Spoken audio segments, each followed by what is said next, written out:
وما امروا الا ليعبدوا الله مخلصين له الدين صدق الله مولانا العظيم وصدق رسوله النبي الكريم الرؤوف الرحيم اللهم نور قلوبنا بالقرآن وزين اخلاقنا بالقرآن وادخلنا الجنة بالقرآن ونجنا من النار بالقرآن. قال الله تعالى وتبارك في شان حبيبه مخبرا وآمرا ان الله وملائكته يصلون على النبي يا أيها الذين آمنوا صلوا عليه وسلموا تسليما. الصلاة والسلام عليك يا رسول الله وعلى آلك وأصحابك يا محبوب رب العالمين. الصلاة والسلام عليك يا رسول الله وعلى آلك وأصحابك يا حبيب الله. ز مہجوری برآمد جان عالم تراہم یا نبی اللہ تراہم ناخر رحمت للعالمینی ز محرومہ چرا فارغ نشینی بروں آور سرز برد یمانی کہ روئے تست صبح زندگانی صد ہزاراں جبریل اندر بشر بحر حق سوئے غریباں یک نظر یا رسول اللہ انظر حالنا یا حبیب اللہ اسمع قالنا اننی فی بحر غم مغرق خذ یدی ساحل لنا اشکالنا یا صاحب الجمال و یا سید البشر من وجهك المنیر لقد نور القمر لا يمكن الثناء كما كان حقه بعد از خدا بزرگ توئی قصہ مختصر. تمام حمد و ثنا تعریف و توصیف اللہ جل مجدہ الکریم کی ذات بابرکات کے لیے جو خالق کائنات بھی ہے اور مالک شش جہات بھی. اللہ جل وعلا کی حمد و ثنا کے بعد حضور نبی اکرم شفیع امم رسول محتشم نبی مکرم اللہ کے پیارے امت کے سہارے رب کے محبوب دانائے غیوب مالک رقاب امم فخر عرب و عجم والی کون و مکان سیاہ لا مکان سید انس و جاں سرنشین مہوشاں ماہ خوباں شہنشاہ حسینہ تتمہ دوراں سر خیل زہرہ جمالہ جلوائے صبح ازل نور ذات لم یزل باعث تکوین عالم فخر آدم و بنی آدم نیر بدہا رازدار ما اوہا شاہد ما طغا صاحب علم نشرہ معصوم آمنہ احمد مجتبیٰ حضرت محمد مصطفیٰ صلی اللہ علیہ وسلم کے حضور ناز میں اپنی عقیدتوں ارادتوں محبتوں اور نیاز مندیوں کا خراج پیش کرنے کے بعد معزز محترم سامعین السلام علیکم ورحمۃ اللہ وبرکاتہ. آج حسن نیت کے عنوان سے کچھ باتیں آپ کے گوش گزار کرنا چاہ رہا ہوں. اللہ ہم سب کو نیتوں کا جمال نصیب فرمائے. لغت میں نیت فعل پر ارادہ قلب کو کہتے ہیں. کام پر جو قلبی ارادہ ہے اس کو نیت کہتے ہیں. صاحب تاج العروس نے نیت کی لغوی تعریف یہ کی ہے وہ سمت جس کی طرف سفر کیا جائے. امام الاصفہانی نے المفردات کے اندر نیت کی تعریف یہ کی ہے کسی عمل کی طرف دل کا توجہ پذیر ہونا. صاحب محیط نے اس انداز سے نیت کی تعریف کی کہ حصول منفعت اور دفع ضرر کے لیے دل کو کسی مناسب کام کے لیے آمادہ کرنا نیت کہلاتا ہے۔ لیکن اصطلاح شریعت اسلامیہ میں عبادات میں تمیز پیدا کرنا نیت کہلاتا ہے کہ یہ ظہر کی نماز ہے، یہ عصر کی نماز ہے۔ جب بندہ کھڑا ہونے لگتا ہے تو اس کو یہ امتیاز پیدا کرنا ہوتا ہے کہ میں کون سی نماز پڑھ رہا ہوں، یہ میں روزہ فرض رکھ رہا ہوں یا کہ نفل رکھ رہا ہوں، میں یہ احرام عمرے کا باندھ رہا ہوں یا کہ حج کا باندھ رہا ہوں۔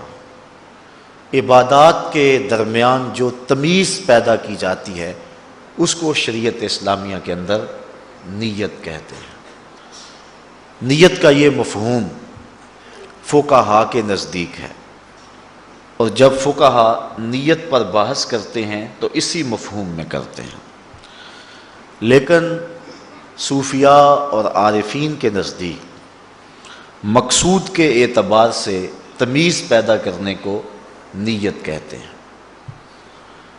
کہ یہ عمل میرا اللہ کی رضا کے لیے ہے، اس کی تمیز پیدا کرنا، اور کون سا عمل ہے کہ جس میں اللہ کی رضا نہیں ہے، یہ عمل اس کی رضا کے لیے ہے، یہ اس کی رضا کے لیے نہیں ہے، اس میں تمیز پیدا کرنے کو نیت کہا جاتا ہے۔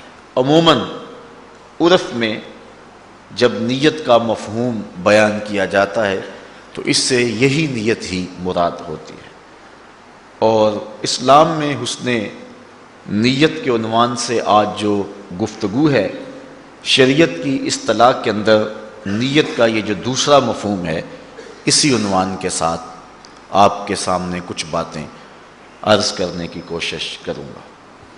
بعض لوگوں نے کہا کہ اخلاص نیت یہ ہے کہ قلب و ارادہ سے اس کی ضد نکل جائے، کہ اگر اللہ کی رضا کے لیے کام کر رہا ہے تو غیر کی رضا مقصود نہ ہو، اللہ کی رضا کا حصول یہ مقصد ہے، اور اس کی ضد اللہ کے علاوہ کسی اور کے رضا کو حاصل کرنا ہے، تو دوسرے مقصد سے دل کو خالی کر کے محض اللہ کی رضا کے لیے وہ عمل کرنا، یہ نیت کا حسن ہے اور یہ نیت کا جمال ہے۔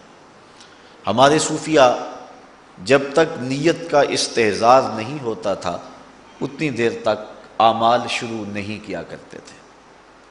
حضرت حسن بصری رضی اللہ تعالی عنہ کا انتقال ہوا، جو جلیل القدر تابعی ہیں، تو اس دور کے جلیل القدر تابعی حضرت محمد بن سیرین رضی اللہ تعالی عنہ نے حضرت حسن بصری کا جنازہ نہیں پڑھا۔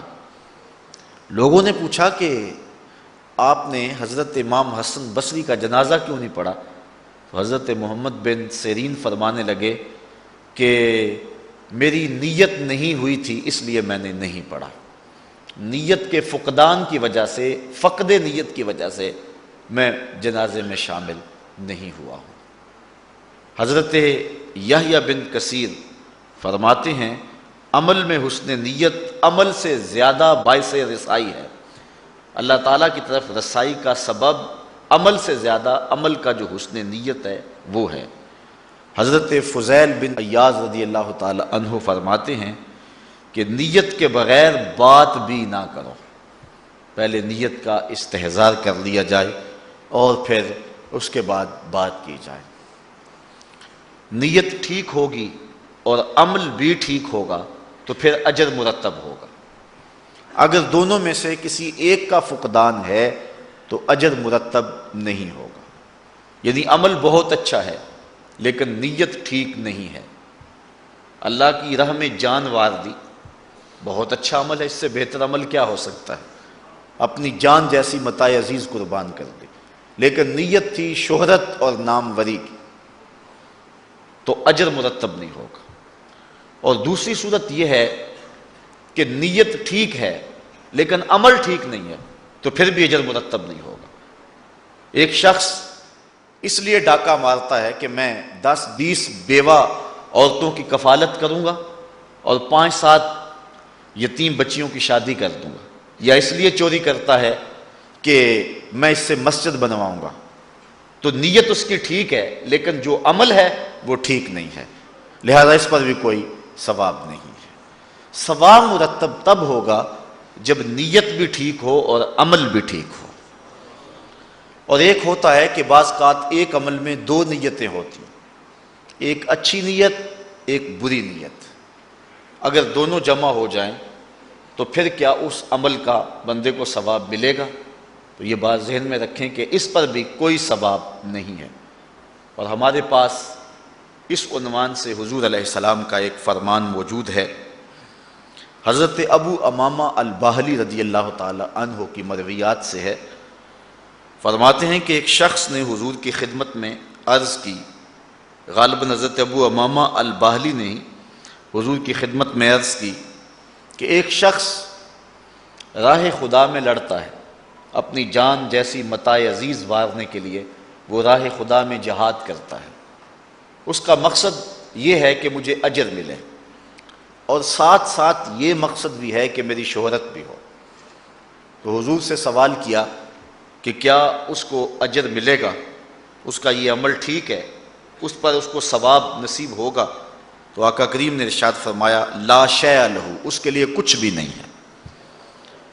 تو انہوں نے پھر دوبارہ عرض کی کہ حضور اگر کوئی شخص اللہ کی راہ میں شہادت پانے کے جذبے سے، اجر کی نیت سے جہاد کے محاذ پہ جاتا ہے، لڑتا ہے، جد و جہد کرتا ہے، لیکن ساتھ یہ بھی بات ہے کہ میری شہرت بھی ہو جائے، تو کیا اس کو کوئی اجر ملے گا؟ آقا کریم نے فرمایا لا شیء لہ، اس کے لیے کچھ بھی نہیں ہے۔ اس نے پھر تیسری مرتبہ عرض کی کہ حضور اگر کوئی شہرت کے حصول کے لیے اور اجر کے پانے کے لیے لڑائی کرتا ہے، جہاد کرتا ہے، اپنی جان جیسی متاع عزیز وار دیتا ہے، تو کیا اس کو اجر ملے گا؟ تو آقا کریم نے پھر تیسری مرتبہ فرمایا لا شیء لہ، اس کو کچھ نہیں ملے گا۔ اور پھر حضور نے مزید وضاحت کرتے ہوئے ارشاد فرمایا ان اللہ لا يقبل من العمل الا ما كان له خالصا وابتغي وجهه، اللہ تعالیٰ وہی عمل قبول کرتا ہے جو محض اسی لیے ہو اور اس کی رضا جس عمل سے چاہی گئی ہو، جس میں اور شرکت ہو جائے اللہ اس عمل کو قبول نہیں کرتا۔ حضرت عبداللہ بن مبارک رضی اللہ تعالیٰ عنہ فرماتے ہیں کہ نیت کے حسن کی وجہ سے چھوٹا عمل بھی اللہ کے نزدیک بڑا ہوتا ہے، اور نیت کی خرابی کی وجہ سے بڑا عمل بھی اللہ کی نظر میں کوئی حیثیت نہیں رکھتا ہے۔ جس طرح کہ حدیث میں آتا ہے کہ قیامت کے دن ایک قاری، ایک شہید اور ایک سخی پیش ہوں گے اور اپنے اپنے اعمال پیش کریں گے۔ سخی کو پوچھا جائے گا تجھے مال دیا، تو نے اس کا مصرف کیا کیا؟ تو وہ کہے گا مالک میں تیرے راستے میں لٹا دیا۔ اللہ تعالیٰ فرمائے گا تو نے اس لیے مال خرچ کیا تھا کہ میری ناموری ہو، وہ ہو گئی، اب میرے ہاں تیرا کوئی اجر نہیں ہے۔ اور فرشتوں کو کہا جائے کہ اس کو پکڑو اور جہنم کی آگ میں ڈال دو۔ اسی طرح ایک عالم دین سے، ایک قاری سے پوچھا جائے گا کہ تو نے اپنی زندگی اور اپنی صلاحیتوں کو کیسے صرف کیا؟ تو وہ کہے گا مالک میں تو ساری زندگی تیرے دین کی نوکری کرتا رہا، میں تو قرآن پڑھتا اور پڑھاتا رہا۔ ارشاد ہوگا تو نے اس لیے کیا تھا کہ لوگوں کے چہرے تیری جانب پھریں اور لوگ تجھ سے محبت کریں، تو نے اس غرض کے لیے سب کچھ کیا تھا، سو ہو گیا جو تو نے چاہا تھا، اب میرے ہاں تیرا کوئی اجر نہیں ہے۔ پھر شہید سے اللہ تعالیٰ پوچھے گا کہ تو نے میرے لیے اس دنیا پہ جا کر کے کیا کیا؟ تو وہ عرض کرے گا مالک جان جیسی متاع عزیز تیرے راستے میں قربان کر دی۔ تو اللہ تعالیٰ ارشاد فرمائے گا کہ تو نے اس لیے جان قربان کی کہ میرے نام کی شہرت ہو، تو وہ دنیا پر تیرے نام کے ڈنکے بجے اور تیری شہادت کی شہرت ہو گئی، لیکن جس مقصد کے لیے تو نے یہ قربانی دی تھی وہ مقصد پورا ہو گیا، اب میرے ہاں یہاں تیرا کوئی اجر نہیں ہے، اور اس کو بھی پکڑ کے جہنم کی آگ میں پھینک دیا جائے گا۔ اب دیکھیے کتنے بڑے عمل ہیں یہ تینوں اعمال، کتنے بڑے ہیں، لیکن نیت کی خرابی کی وجہ سے اجر و ثواب ضائع ہو گیا۔ اور بعض عمل بہت چھوٹے ہوتے ہیں حجم اور مقدار میں، لیکن نیت کے حسن اور نیت کے جمال کی وجہ سے اللہ تعالیٰ جل شانہ کے نزدیک وہ بہت ہی زیادہ بڑے ہوتے ہیں۔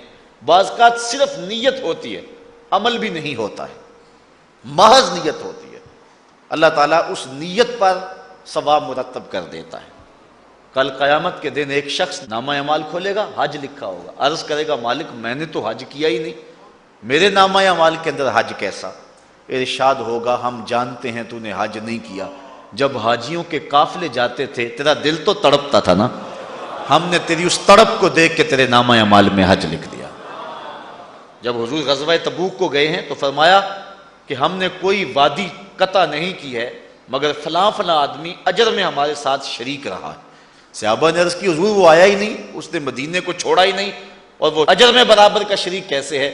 فرمایا اس کو کسی غرض کسی ضرورت نے روک لیا ہے، ورنہ وہ ہمارے ساتھ آنا چاہتا تھا، اس نیت پر اس کو ثواب نصیب ہوگا۔ آپ جانتے ہیں سارے اہل علم تشریف فرما ہو، غزوہ بدر کے اندر مسلمانوں کی تعداد کتنی تھی بلا؟ 313، لیکن تاریخ اٹھائے جو لوگ لڑے ہیں، جنہوں نے جہاد کیا ہے، دشمنوں کے مقابلے میں ڈٹے ہیں، وہ 313 نہیں تھے، وہ 305 لوگ تھے۔ 8 لوگ ایسے ہیں کہ جو محاذ پہ لڑے نہیں ہیں، ان میں حضرت عثمان غنی رضی اللہ تعالی عنہ کا نام بھی ہے، حضرت ابو لبابہ بھی ہیں، دیگر صحابہ بھی ہیں۔ حضور نے فرمایا تمہاری زوجہ بیمار ہے، تم ان کی تیمارداری کرو۔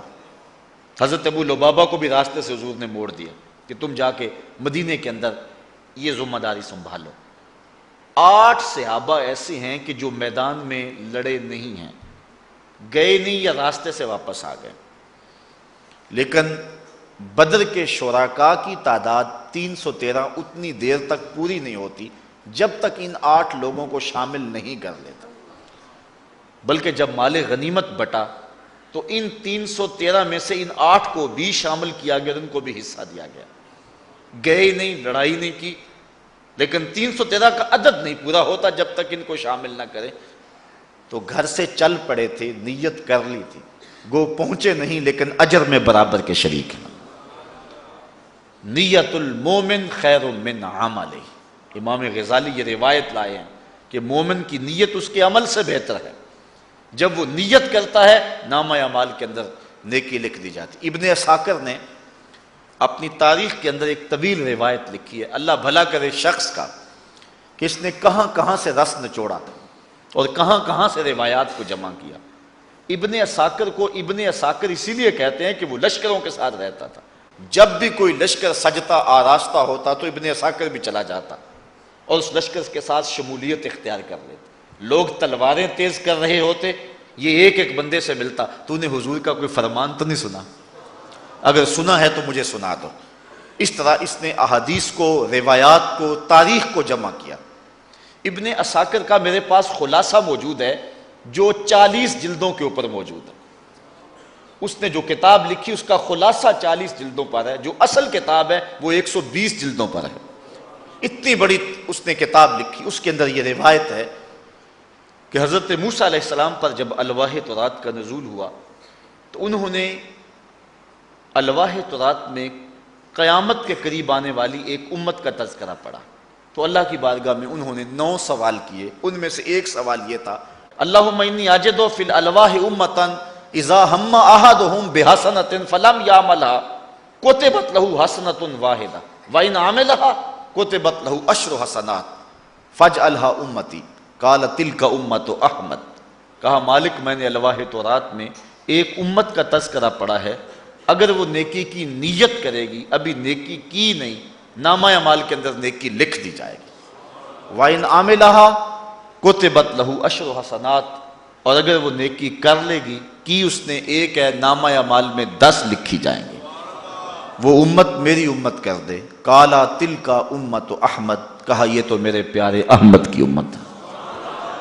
یہ اعزاز دیا جائے گا، ابھی نیکی کی نہیں ہے، جی میں آیا کہ یہ نیک کام کروں گا، نامہ اعمال کے اندر نیکی لکھ دی جائے گی۔ اور آگے لطف دیکھیے، اور اگر نیکی کر لی ہے، کی یہ ایک ہے، نامہ اعمال میں 10 لکھی جائیں گے۔ یہ اس امت کو شرف دیا جائے گا۔ حضرت رابعہ بصریہ، آپ کے ہاں کچھ مہمان آ گئے، خادمہ نے کہا کہ مہمان آ گئے ہیں اور باورچی خانے میں صرف ایک روٹی پڑی ہوئی ہے، تو مہمانوں کی ضیافت ایک روٹی سے نہیں ہو سکتی۔ فرمایا جاؤ اس روٹی کو بھی اللہ کی راہ میں باہر خیرات کراؤ۔ خادمہ نے جا کے وہ روٹی اللہ کی راہ میں خیرات کر دی۔ 2 لمحے نہیں گزرنے پائے تھے کہ دروازے پہ دست کوئی. پوچھا من علی الباب, دروازے پر کون؟ کہا فلاں آقا کا بھیجا ہوا غلام ہوں, میرے آقا نے آپ کے لیے کھانا بھیجا. خادمہ کھانا وصول کیا.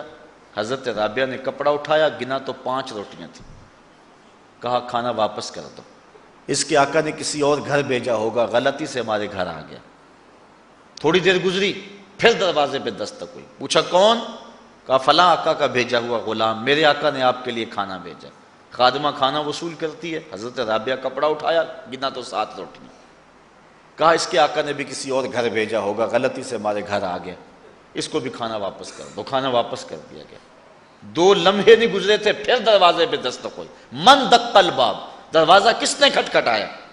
کہا فلاں آقا کا بھیجا ہوا غلام ہوں, میرے آقا نے آپ کے لیے کھانا بھیجا. خادمہ کھانا وصول کرتی ہے. حضرت رابعہ کپڑا اٹھایا, گنا تو 10 روٹیاں. کہا یہ کھانا ہمارا ہے, مہمانوں کو بھیج دو. کہا پہلے 2 بھی تو آپ کا ہی نام لیتے تھے. کہا میرے رب کا وعدہ ہے جو 1 دے میں 10 دیتا ہوں. پہلے 5 تھیں, پھر 7 تھیں. میں نے کہا مالک 10 پوری کرے گا تو تیری بندی وصول کرے. کہا مالک وہ امت میری امت کر دے. کالا تل کا امت احمد, کہا یہ تو میرے پیارے احمد کی امت ہے. تو یہ امت مصطفیہ ایسی امت ہے کہ جس کو محض نیت پر ہی ثواب مرتب ہوتا ہے, نیت پر بھی ثواب ملتا ہے. عمل کر لیا تو پھر 10 گنا نصیب ہوتا ہے. اچھا, اگر کسی شخص نے اچھی نیت کر لی, نامہ اعمال کے اندر اجر لکھ دیا گیا. تو حضرت عبداللہ ابن مبارک فرماتے ہیں کہ نیت کی وجہ سے چھوٹی چیز بھی اللہ کے ہاں بہت بڑی ہے, اور اگر نیت ٹھیک نہیں ہے تو بہت بڑی چیز بھی اللہ کی نظر میں کوئی حیثیت نہیں رکھتی. بندے نے شہادت دے دی, کتنی بڑی قربانی ہے, لیکن نیت ٹھیک نہیں تھی, لہٰذا جان بھی برباد چلی گئی اور ملا بھی کچھ نہ. اس لیے یہاں عمل کرنے سے قبل نیتوں کو حسن دینا ہے. اس لیے کسی بزرگ نے کہا کہ عمل ٹھیک کرنا اتنا مشکل نہیں ہے جتنا نیت کو ٹھیک کرنا دشوار تر ہے. کہ نیت کو پہلے حسن دیا جائے, نیت میں کجی نہ آئے. ہمارے صوفیاء اور ہمارے بزرگ تو اس بات کا بھی التزام کیا کرتے تھے, اگر ایک معاملے میں 2 نیتیں آ گئیں, ایک نیت حسن ہے اور دوسری آرزو ہے وہ مباح ہے, حرام نہیں ہے. ایک تو یہ ہے شہرت اور اجر, 2 نیتیں آ گئیں کہ اللہ مجھے اجر دے دے, شہادت دے دوں تو اللہ مجھے شہرت بھی دے دے. تو ایک نیت ریاکاری کی آ گئی اور دوسری نیت آ گئی خلوص کی, لیکن خلوص کٹ گیا جب ریاکاری آ گئی. چونکہ آپ کسی برتن میں اچھا دودھ ڈال لیں اور چند قطرے اس کے اندر گندگی اور غلاظت کے ڈال دیں, سارا دودھ پلید ہو جائے گا. اس لیے اچھی نیت اور بری نیت اگر ایک عمل میں اکٹھی آ جائیں گی تو اچھی نہیں رہے گی, وہ بھی خراب ہو جائے گی, وہ بھی برباد ہو جائے گی. بعض لوگ کہتے ہیں جی ٹھیک ہے یہ میرا ارادہ تو ہے, یہ تو ضمن ذیل میں نے ارادہ کیا. نہیں, اگر ایک اچھی نیت ہے ایک بری نیت ہے تو جب دونوں اکٹھی ایک عمل میں آ گئی تو وہ عمل برباد ہو گیا, کیونکہ اس بری نیت نے اس اچھی نیت کو بھی خراب کر دیا. جس طرح کہ حدیث جو ابھی میں نے آپ کے سامنے حضرت ابو امامہ الباہلی رضی اللہ تعالیٰ عنہ سے مروی روایت کی ہے کہ وہ فرماتے ہیں کہ حضور سے سوال کیا گیا کہ اگر ایک شخص جہاد کرتا ہے, 2 مقاصد ہے اس کے, ایک اللہ کی رضا حاصل کرنا, دوسرا مقصد چلو ساتھ شہرت بھی مل جائے, تو کیا اس کا اجر ملے گا؟ فرمایا اس کو کوئی اجر نہیں ملے گا, اس کو کوئی ثواب نہیں ملے گا. یہ تو ہے کہ ایک اچھی نیت ہے اور ایک بری نیت ہے. اور دوسری صورت یہ ہے کہ ایک نیت اچھی ہو اور دوسری نیت مباح ہو. ہمارے صوفیاء نے اس سے بھی گریز کا درس دیا کہ نماز اس لیے پڑھے کہ نماز اللہ کا حکم ہے, فرض ہے, وہ ادا ہو جائے, اور ساتھ ساتھ جو ہے وہ میری پریکٹس بھی ہو جائے گی, میری مشق بھی ہو جائے گی. روزہ اس لیے رکھے کہ روزہ بھی رکھ لوں گا اور ساتھ میں سمارٹ بھی ہو جاؤں گا. 2 نیتیں ہیں, سمارٹ ہونا یا پریکٹس کرنا, یہ کوئی بری بات نہیں, امر مباح ہے. لیکن حسن نیت کے ساتھ ایک ایسی نیت اور شامل ہوگی. ہمارے صوفیہ فرماتے ہیں جو اعمال کا حسن ہے ساتھ والی نیت نے اس کو بھی برباد کر دیا. اس لیے وہ ایک قبولیت تو ہو جائے گی, لیکن جو اس کا نور ہے اور اس کا جو حسن ہے اور اس کا جو جمال ہے, یہ ساتھ آنے والی نیت جو ہے وہ اس کو برباد کر دے گی. اس لیے اللہ اس بات کو پسند کرتا ہے کہ جو بھی عمل کیا جائے محض میری رضا کے لیے کیا جائے۔ حضرت رابعہ بصریہ ایک ہاتھ میں پانی کا کوزہ پکڑا ہے، ایک ہاتھ میں آگ پکڑی ہوئی ہے اور بڑے غصے سے جا رہی ہیں۔ کسی نے کہا آج کدھر کے تیور ہیں؟ کہا کچھ لوگ جنت کے چاہ میں عبادت کرتے ہیں، کچھ دوزخ سے ڈرتے ہوئے عبادت کرتے ہیں، میں چاہتی ہوں نہ رہے بانس نہ بجے بانسری، یہ پانی ڈال کے جہنم کو سرد کر دوں اور یہ آگ لگا کے جنت کو جلا دوں، جو بھی عبادت کرے محض اللہ کی رضا کے لیے کرے۔ اقبال کہتا تیرے عمل میں اخلاص ہو تو اس کا اجر کچھ اور ہے، حور و خیام سے گزر بادہ و جام سے گزر، جو بھی کر محض اس کی رضا کے لیے کر۔ لیکن حضرت مجدد الفسانی علیہ رحمہ نے حضرت رابعہ بصریہ کے اس قول کا رد کیا ہے۔ آپ فرماتے ہیں کہ انہوں نے حالت سکر میں یہ بات کہی ہے، اگر جنت کی طلب کرتا ہے ایک بندہ مومن یا جہنم سے ڈرتا ہے تو اس کا مطلب یہ نہیں ہے کہ وہ باغوں اور حوروں کا چاہنے والا ہے، بلکہ وہ جنت کا طالب اللہ کی رضا کے طالب کی صورت میں ہے، چونکہ جنت اللہ کی رضا کا مظہر ہے اور دوزخ اللہ کے قہر و غضب کا مظہر ہے۔ یعنی اللہ جس سے راضی ہوگا اس کو جنت میں بھیجے گا اور جس سے ناراض ہوگا اس کو جہنم میں ڈالے گا۔ اور اگر کوئی شخص یہ آرزو کرتا ہے، یہ تمنا کرتا ہے کہ مجھے جنت نصیب ہو تو وہ اللہ کی رضا چاہتا ہے، اور اگر وہ چاہتا ہے میں جہنم سے بچ جاؤں تو وہ اللہ کے قہر و غضب سے بچنا چاہتا ہے۔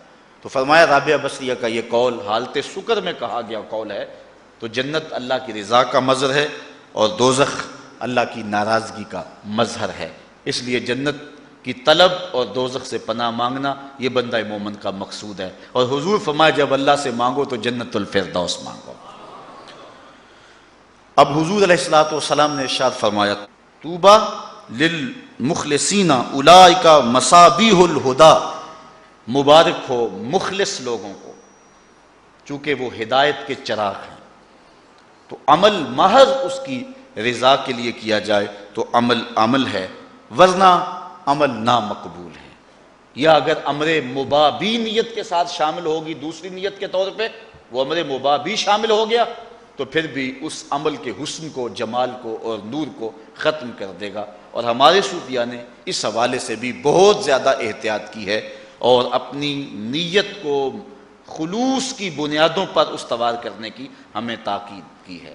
اقبال نے بھی تنقید کی ہے نا کہ امید حور نے سب کچھ سکھا رکھا ہے واعظ کو، امید حور نے سب کچھ سکھا رکھا ہے واعظ کو، یہ حضرت دیکھنے میں سیدھے سادے بھولے بالے ہیں۔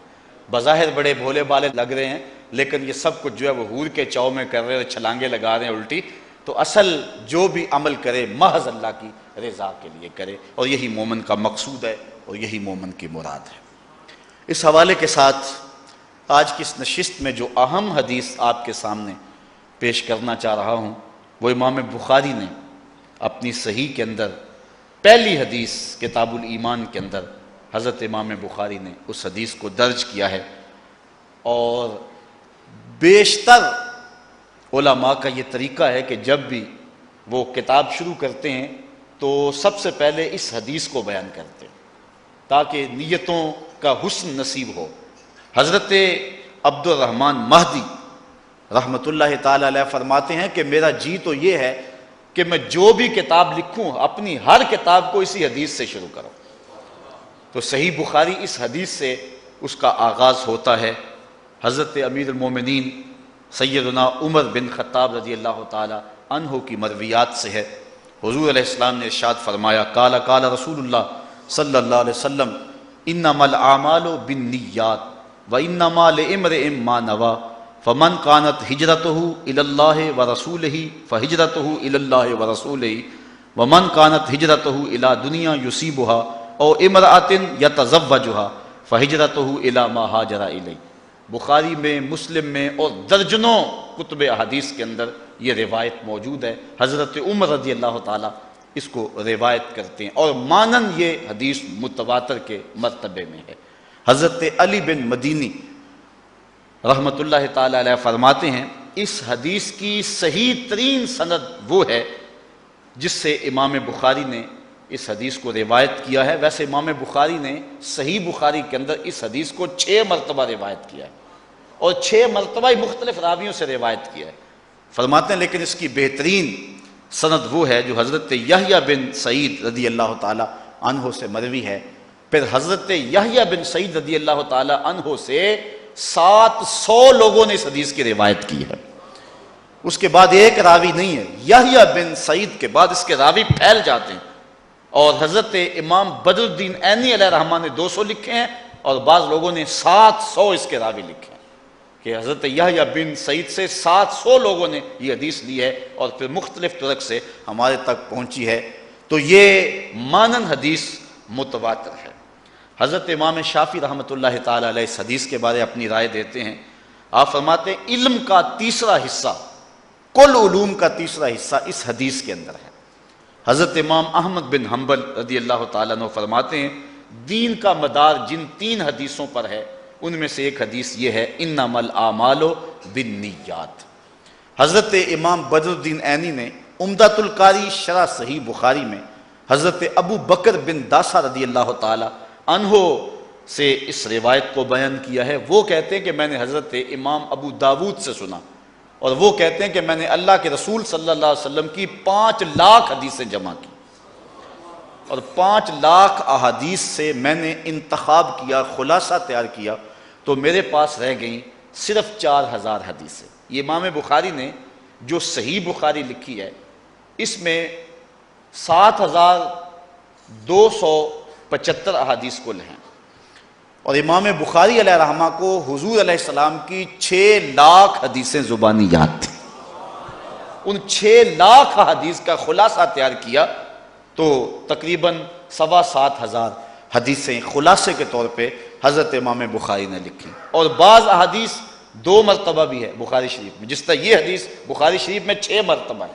اگر تکرار ختم کریں تو بخاری شریف کی احادیث کی تعداد بھی جو ہے وہ 4000 ہی بنتی ہے۔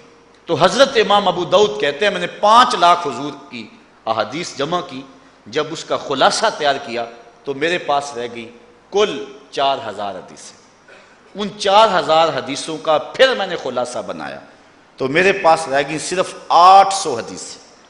ان 800 حدیثوں کا پھر میں نے خلاصہ تیار کیا تو میرے پاس رہ گئی 4 حدیثیں، اور ان 4 حدیثوں میں ایک حدیث یہ ہے انما الاعمال بالنیات، اعمال کا دار و مدار نیتوں پر ہے، اور دوسری حدیث یہ ہے ان الحلال بین و ان الحرام بین، حلال بھی واضح ہے حرام بھی واضح ہے، اور اس کے درمیان کچھ شبہ والی چیزیں ہیں، جو شبہ میں پڑ گیا وہ حرام میں پڑ گیا۔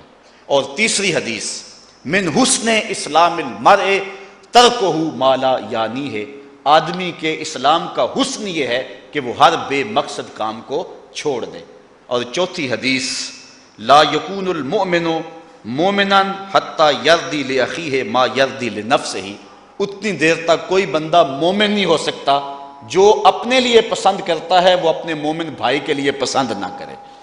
کہتے ہیں یہ اساس اسلام ہیں، یہ حدیث اسلام کی بنیاد ہیں، یہ اسلام کی جڑ ہیں۔ 5 لاکھ احادیث رسول کا خلاصہ یہ 4 حدیثیں، تو ان میں سے پہلی حدیث انما الاعمال بالنیات، اعمال کا دار و مدار نیتوں پر ہے۔ اس حدیث کا شان ورود یہ ہے کہ جب حضور علیہ السلام نے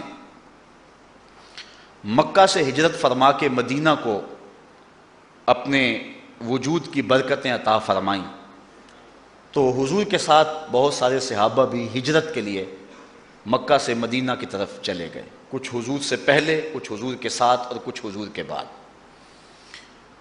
ایک شخص تھا جس کا مدینے کی ایک خاتون کے ساتھ ربط قلب تھا، اور وہ اس کے ساتھ نکاح کرنا چاہتا تھا۔ اس عورت نے ایک شرط لگائی تھی کہ میں تیرے ساتھ نکاح کرنے کے لیے تیار ہوں، لیکن شرط ایک ہے کہ تو شہر مکہ چھوڑ دے اور مدینے میں آ جا۔ اس نے اس بات میں آر محسوس کی کہ میں ایک عورت کے لیے اپنا شہر چھوڑ دوں اور لوگ کیا کہیں گے کہ ایک خاتون کے لیے اپنا شہر چھوڑ دیا ہے۔ اچھا، اس عورت نے یہ شرط لگائی۔ مجھے ایک عورت بھی یاد آئی، کون؟ حضرت ام سلیم رضی اللہ تعالیٰ عنہ۔ جب حضرت ام سلیم کو ابو طلحہ نے پیغام نکاح بھیجا تو حضرت ام سلیم نے کہا میری ایک شرط ہے، میرا ایک ہی حق مہر ہے، اگر تو ادا کر دے تو میں تیرے ساتھ نکاح کر لوں گی۔ تو تو ابو طلحہ نے کہا فوری بتاؤ کیا؟ تو ام سلیم نے کہا تم اسلام لے آؤ، یہی میرا حق مہر ہوگا۔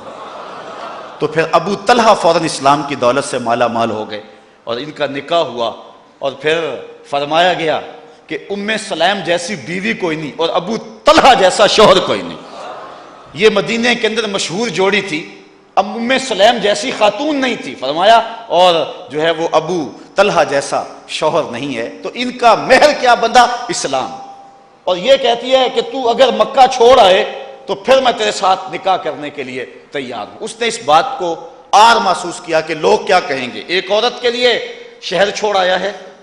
لیکن جب حضور نے ہجرت فرمائی اور صحابہ گئے تو اس نے سوچا کہ اب سارے جا رہے ہیں، میں بھی چلا جاتا ہوں، لوگ سمجھیں گے یہ ہجرت کر کے جا رہا ہے، اسے کہوں گا تیرے لیے آیا ہوں۔ تو جب وہاں پہنچا تو اس نے جا کر کے کہا کہ میں تو تیرے لیے آیا ہوں۔ اس نے کہا ٹھیک ہے، میری شرط پوری ہو گئی، نکاح ہو گیا۔ اس خاتون کا نام تھا ام قیس۔ تو اس نے اس لیے جو ہے وہ ہجرت کی اس شخص نے، اور جا کے ام قیس سے اس کا نکاح ہو گیا۔ کچھ لوگ اس لیے بھی ہجرت کر گئے کہ مدینہ کی منڈی جو ہے وہ بڑی تیز ہے اور وہاں کے مالی حالات بہتر ہیں، تو چلو مکے میں کیا دھرا ہے، مسلمانوں کے ساتھ چلیں اور وہاں جا کر کے جو ہے وہ ہم جو ایسا کریں گے کہ وہاں کاروبار اچھا چمک جائے گا۔ کچھ لوگوں کی نیت ساتھ یہ بھی شامل ہوئی، لیکن نیتوں کو حسن دینے والا رسول، صحابہ کو پاکیزگی اور طہارت دینے والا رسول اس بات کو بھی برداشت نہ کر سکا کہ کوئی جو ہے وہ ہجرت کے ساتھ اس نیت کو بھی ساتھ شامل کر لیں۔ تو حضور علیہ السلام نے ارشاد فرمایا انما الاعمال بالنیات، اعمال کا دار و مدار نیتوں پہ ہے۔ وانما لامرئ ما نوى، ہر شخص کے لیے وہی ہے جس کی اس نے نیت کی۔ فمن كانت ہجرتہ الی اللہ ورسولہ فہجرتہ الی اللہ ورسولہ، جس نے اللہ اور اس کے رسول کے لیے ہجرت کی اس کی ہجرت اللہ اور اس کے رسول کے لیے ہوئی۔ جس نے دنیا کے لیے ہجرت کی دنیا اسے مل جائے گی، کاروبار اس کا ٹھیک ہو جائے گا۔ او امرأۃ یتزوجھا، یا کسی عورت کے لیے ہجرت کی تو وہ اس سے نکاح کر لے گا۔ فہجرتہ الی ما ہاجر الیہ، تو اس کی ہجرت اسی کے لیے ہے جس کے لیے اس نے کی ہے۔ عورت کے لیے آیا ہے تو عورت ملے گی، دولت کے لیے آیا ہے دولت ملے گی، رب رسول کے لیے آیا ہے تو رب رسول ملے گا۔ اب صحابہ اس شخص کو چھیڑا کرتے تھے جس نے ایک عورت کے لیے ہجرت کی تھی، اور اسے کہا کرتے تھے مہاجر ام قیس، یہ ام قیس والا مہاجر ہے، چونکہ صحابہ کی نازک اور پاک باز طبیعت اس کو گوارا نہ کر سکی۔ تو یہاں ہمیں اسلام نے ہجرت اور کوئی بھی نیک عمل ہو، اسلام نے ہمیں درس دیا ہے کہ وہ محض اللہ کی رضا کے لیے ہو، کوئی دوسری نیت بھی آ کے اس کے اندر شامل نہ ہو، اگرچہ وہ مباح ہی کیوں نہ ہو۔ ہاں اچھی نیتیں اگر اکٹھی ہو جاتی ہیں، بہت ساری اکٹھی ہو جاتی ہیں اچھی نیتیں ساری، پھر کوئی حرج نہیں، بلکہ اجر دوگنا چوگنا ہو جائے گا۔ مسجد میں آیا کہ جمعہ پڑھوں گا، ساتھ یہ بھی نیت کر لی کہ کوئی گندگی پڑی ہوئی، کوئی تنکے پڑے ہوئے تو اس کو اٹھا کے باہر پھینکوں گا، ساتھ یہ بھی آیا کہ عالم دین کی زیارت بھی کروں گا، ساتھ نیت یہ بھی کر لی کہ جو اس نے کہا اس کو سنوں گا اور علم حاصل ہو جائے گا، ساتھ نیت یہ بھی جڑ گئی کہ جو کہا جائے گا اس کو سنوں گا پھر اس پہ عمل بھی کروں گا۔ نیت یہ بھی ساتھ جوڑ لی جو سنوں گا پڑھوں گا عمل کروں گا اس کو پھر لوگوں تک بھی پہنچاؤں گا۔ تو ایک کام کے لیے اس نے کئی نیتیں جوڑ لی، تو اب اس کا وہ عمل کئی گنا بڑھ گیا۔ میاں صاحب فرماتے ہیں کہ دودھ اندر جے کھانڈر لائیے تو مزہ ہو جاوے دونا، پھر تو کیفیت ہی کوئی اور ہو گئی نا۔ اگر کئی نیتیں ایک اچھی نیتیں شامل کر لی تو پھر اچھی نیتیں جمع ہوتی رہیں اور ایک گلدستہ بنتا چلا گیا نیتوں کا۔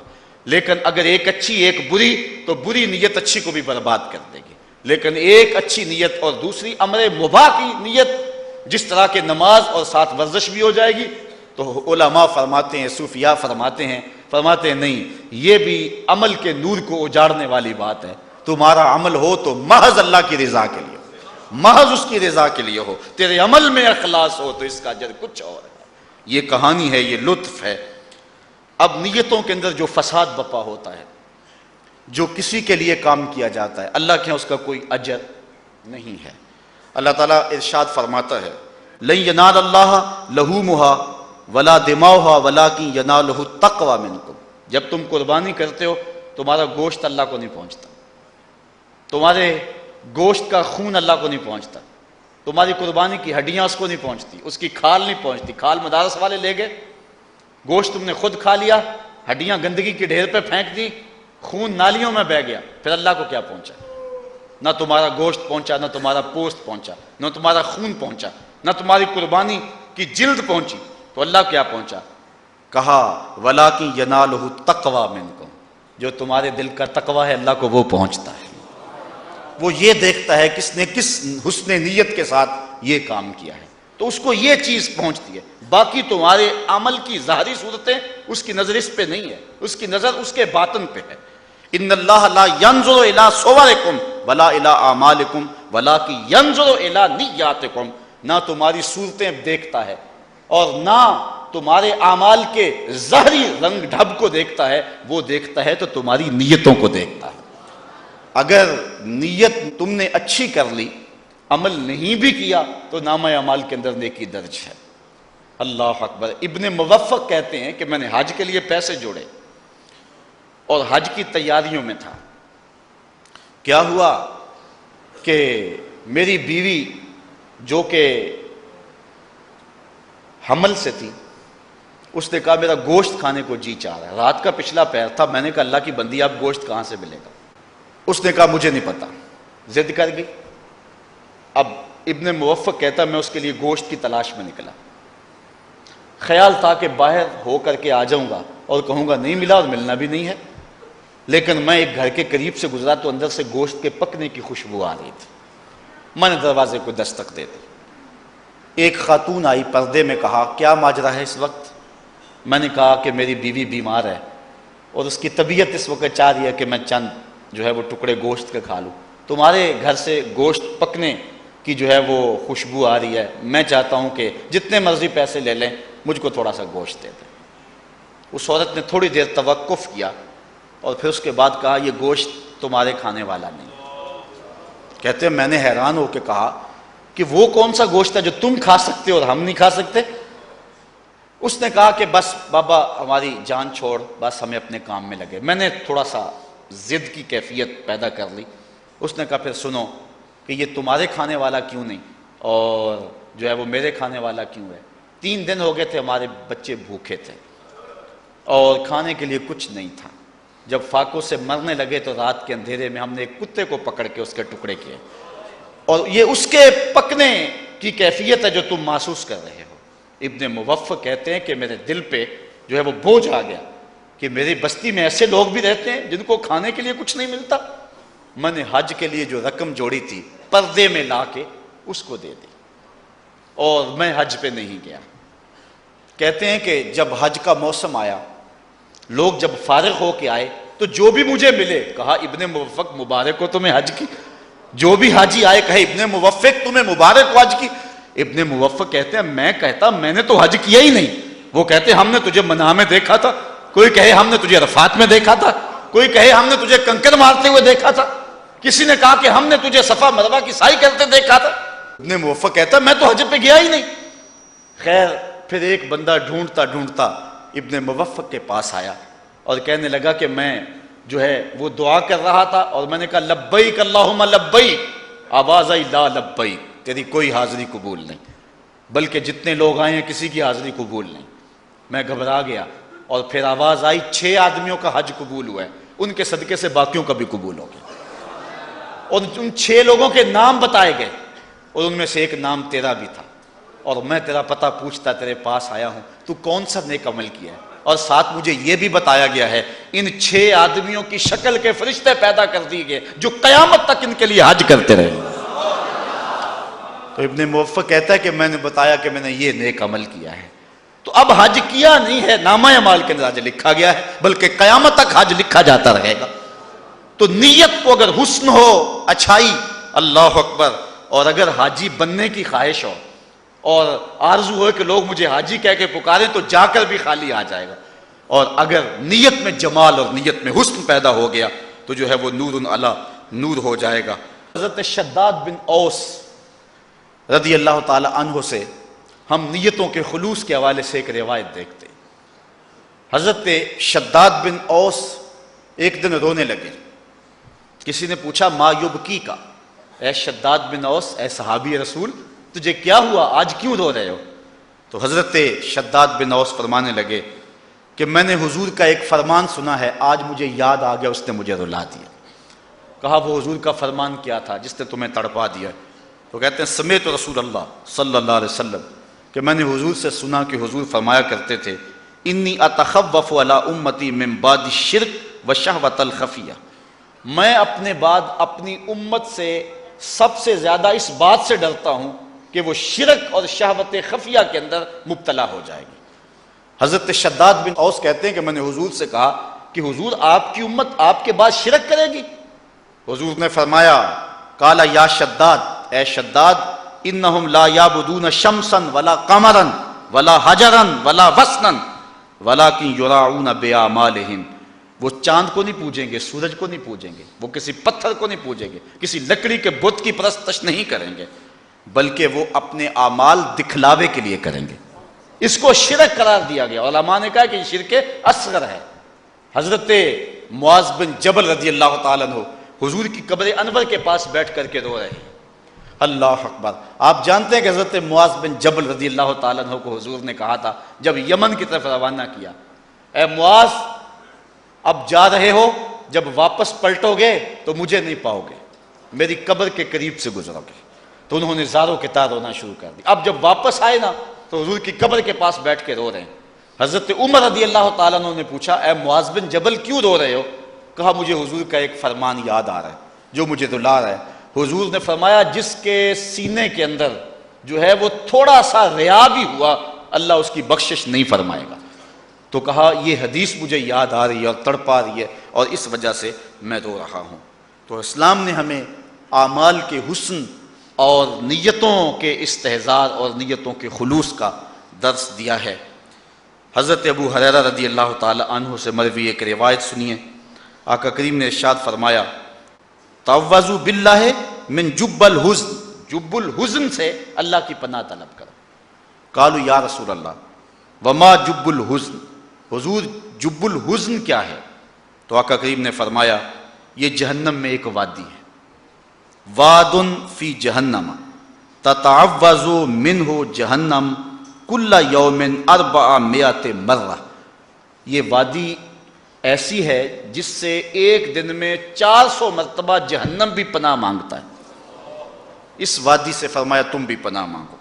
قیل یا رسول اللہ من یدخلہ، عرض کی یا رسول اللہ من یدخلہ، اس وادی میں کون داخل ہوگا، کون جائے گا جس سے جہنم بھی پناہ مانگتی ہے؟ قال اعد للقراء المرائین باعمالہم، اس وادی میں وہ قراء، وہ قاری، وہ عالم جائیں گے جو دکھلاوے کے لیے عمل کرتے ہیں، جن کی واضح و تلقین، جن کی نصیحتیں، جن کی تقریر، جن کی تلاوت ریاکاری کے لیے۔ اللہ اکبر! وَإِنَّ مِنْ أَبْغَضِ الْقُرَّاءِ إِلَى اللَّهِ عَزَّ وَجَلَّ الَّذِينَ يُرَوْنَ الْأُمَرَاءَ وَفِي بَعْضِ النُّسْخ الْأَمَرَاءَ الْجَوْرَةَ، اور ان میں سے آگے بدترین قراء وہ ہیں کہ جو بادشاہوں کو دکھلاوے کے لیے اعمال کرتے ہیں، اور ایک روایت میں ہے کہ جو ظالم حکمرانوں کے دکھلاوے کے لیے اعمال کرتے ہیں۔ اب یہ وہ چیزیں ہیں جو ہمیں اس بات کا درس دیتی ہیں کہ ہم اپنے اعمال کو حسن دیں، اپنے اعمال کو آراستہ کریں نیت کے حسن اور نیت کے جمال کے ساتھ۔ حضرت قاسم بن مخیمرہ رضی اللہ تعالیٰ عنہ فرماتے ہیں لا يقبل اللہ عملا فیہ مثقال حبۃ من خردل من ریا، اللہ تعالیٰ اس عمل کو قبول نہیں کرتا جس میں رائی کے دانے کے برابر بھی ریاکاری